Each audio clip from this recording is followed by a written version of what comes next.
akwai wani mutum da annabi sallallahu alaihi wasallama ya ba da labarinsa yana sana'ar kasuwanci da ba mutane bashi.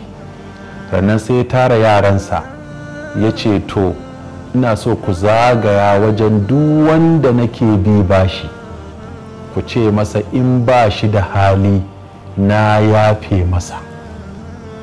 sai suka zagaya suka gaya wa jama'a alhaji ya ce a gaya muku ya san halin da ake ciki na tattalin arziki da rashi da ake fama da shi da kunci, don haka basussukan da yake bin ku ya yafe muku ko shi ma Allah zai yafe masa.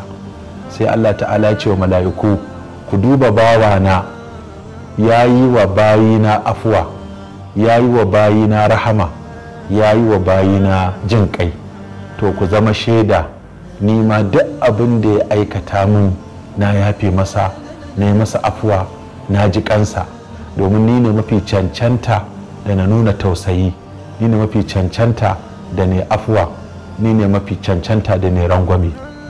Darasin da za mu koya daga wannan kissa shine wannan bawan Allah ya gano faɗin rahamar Allah da yalwata, kuma ya gane ana samunta ne idan kana kyautatawa bayan Allah, idan kana kyautatawa wanda suke cikin kunci. Ku duba ko bashin mutum kana bin mutum bashi, sai Allah ta'ala ya ce idan ka fahimci yana cikin kunci ka sassauta masa zuwa lokacin da zai samu. wa in kana zu usratin fa naziratun ila maisara.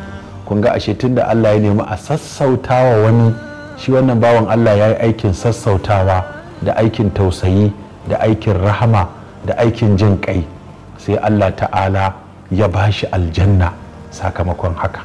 So da haka aljanna tana kusa da mu fiye da hancin takalminmu. Allah ka sa muna cikin 'yan aljanna. Wassalamu alaikum.